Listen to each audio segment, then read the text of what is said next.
Jeffrey Whitley, MD, was a friend. Yes, he was a man, but despite that, he was a friend. I had met him at one of those interdisciplinary symposiums when he was in surgical residency and I was interning as a psychotherapist. He had asked me to do some counseling with him for depression due to exhaustion, he said. But after a couple of sessions, it was clear that he wasn't depressed, he wasn't exhausted, and he wasn't interested in any counseling. So I gave him his money back, told him to take a nap, and referred him to a singles group and a few friends of mine. Jeff and Janet had been married many years, they still are, and he has often thanked me for that introduction. But now he occasionally looks at me with a distant yearning and a certain hunger in his eyes, which was why I'd never asked him for any favors, until that night. I called Jeff's house on my cell phone while I was racing to the hospital. Yes, I know it's against the law, but I called him anyway. Janet answered and she told me Jeff wasn't home. I filled her in as well as I could with one hand on the wheel and my Civic running stoplights, and I begged her to contact him and send him to Old Town Memorial. I was in the lobby of the emergency room when he entered, and he hurried up to me. I could see the confusion and bewilderment on his face as he asked, "What's wrong?" I could also see the disappointment, now that he knew I was all right and didn't need him to rescue me. That was betrayed by the downturned corners of his mouth that he tried so gallantly to suppress. I ignored the latter and appealed to the former. Jeff is a highly trained and disciplined medical doctor with a deep sympathy for human suffering. I knew he would help in spite of his male urges. I quickly explained how I had found the baby. Jeff listened patiently and then said, "I'm a surgeon. What do you expect me to do?" For some reason, tears welled up in my eyes. Of course, I refused to let them fall, but I realized Jeff was aware of them. "Go into that emergency room," I said in a faltering voice, "and cut every piece of red tape that comes up. Make sure she receives every service. Make certain they take good care of her." Jeff didn't appear convinced, so I added, "Please, if you do this, I will never ask another favor from you as long as I live, and maybe someday I'll be able to do something for you." I knew what he would think. He would think that I was offering myself in exchange for his help. It was an outright lie. I was never going to be his strumpet, but I wanted him to believe there was a chance. I needed him to go into that room. Jeff let my veiled suggestion slide by. He actually is a nice guy, and apparently he could see that I was upset. This man was, and is, a well-respected, important member of Old Town Hospital. He knew if he went into that emergency room, interns would be at their best if only to impress him. Nurses would be more efficient. The room would come alive if it weren't already. But he also had had his share of psychology courses. He looked through my eyes, searching for the motivation behind them. Perhaps he found it. Perhaps he understood. The expression on his face softened. The manly urges were gone. The friend remained. "Lenny," he said. It was his pet name for me. "She's going to become a ward of the court. Neither one of us can stop that. It's quite likely that the Department of Social Services has already been called.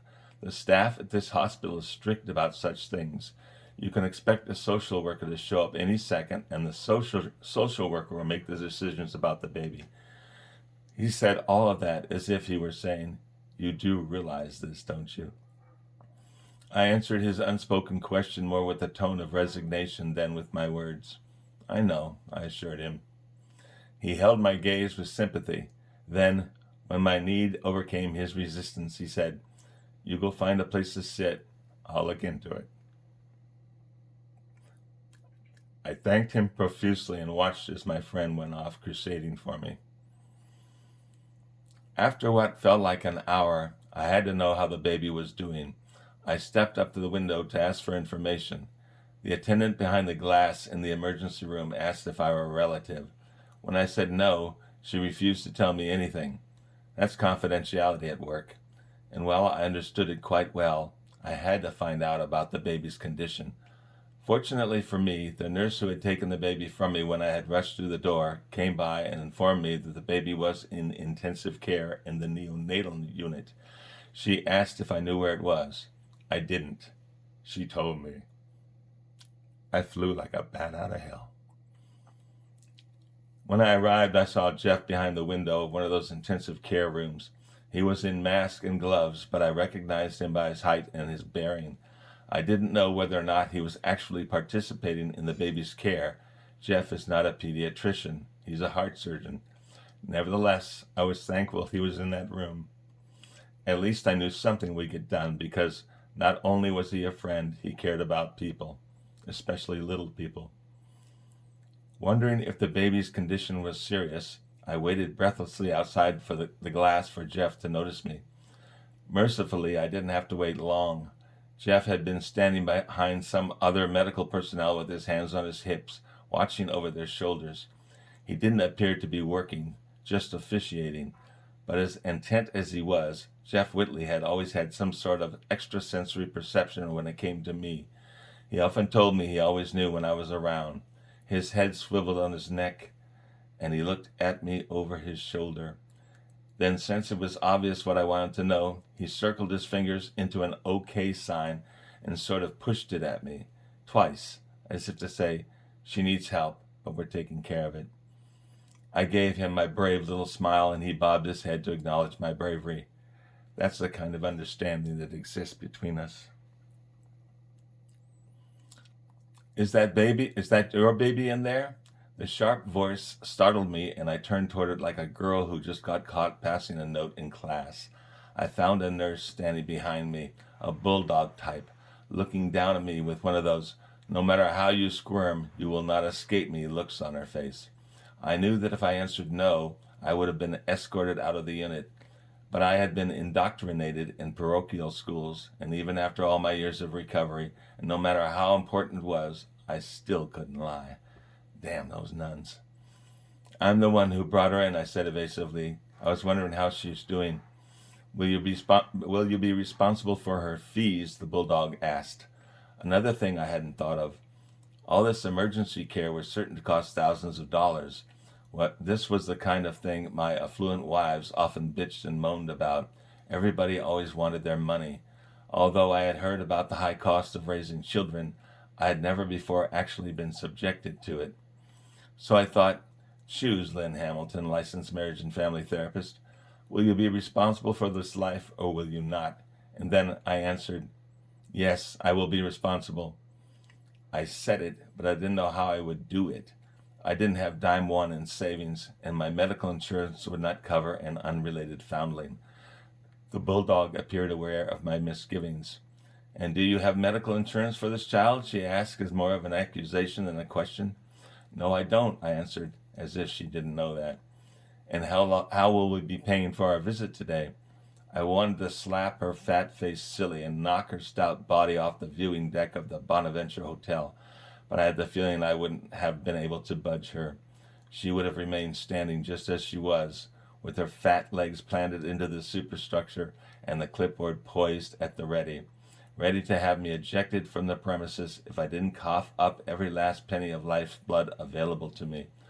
Once again, I was confronted with a dilemma: financial ruin or betrayal. I couldn't leave with either one. No wonder people cheat on their taxes. The woman reminded me of Nurse Ratched. I had always hated Nurse Ratched, so I'd be damned if I would let this Nurse Ratched get the better of me. I swished in my purse, found my wallet, and fished out a credit card. Thrusting the piece of plastic at her, I said, "Here, put the charges on this." I knew that my $3,000 limit would hardly cover the cost of Ratched's orthopedic hose, but I was desperate. I had to buy time. In a sense, I was lying, but I felt I had no options. The nuns would just have to understand. Ratched eyed my plastic with disdain, somehow knowing it was insufficient, but she finally allowed her sterile fingers to touch the unclean thing, no telling how many germs it carried, and she clipped it to her board above the bankruptcy document she was creating that would hound me into the afterlife. She said, "I'll have something for you to sign in a few minutes," and waddled off without expecting a reply from me. That was just as well. I wasn't convinced that I was ready to sacrifice my existence for an unknown stranger, and I needed a few moments to adjust to the idea. When I turned back toward the window on the intensive care room, Jeff was coming out of the door. He made straight for me, and without preamble, he gave me a report. She's a bit premature, he said. We're not sure by how many weeks. There doesn't appear to be any drugs in her system and no diseases. She came in a bit cold, but that isn't a problem. It would help if we could speak to the mother. God bless Jeff for not grilling me about the identity of the mother. He probably assumed I knew who it was, but was ethically prohibited from revealing that information. I knew he had given me a superficial report, and I wondered what he was not telling me. I looked him in the eye and said softly, "And?" Jeff knew what I was asking.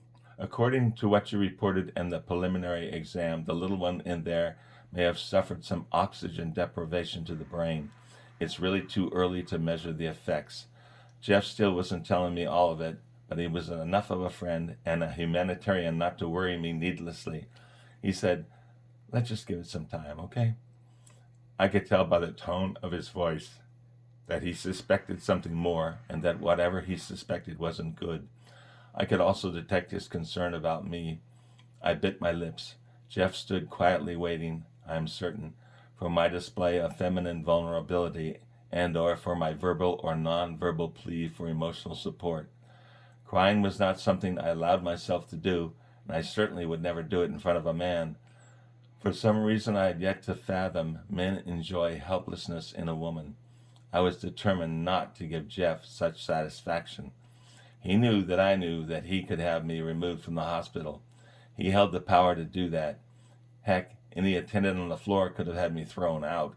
But while I had allowed Ratchet to financially plow me under, I would not let Jeff subdue me emotionally. If I had, he would have held the psychological high ground over me for the rest of my life. So we stood in a silent battle of wills. His battle was easier since he had ventured nothing and therefore had nothing to lose and emotional superiority to gain. My battle was harder since it was being run completely on stubbornness. While I wondered how long I could resist, I suspect Jeff sensed my predicament. Finally, fortunately for me, his friendship for me won out. "Would you like to see her?" he asked. I nodded ever so gratefully.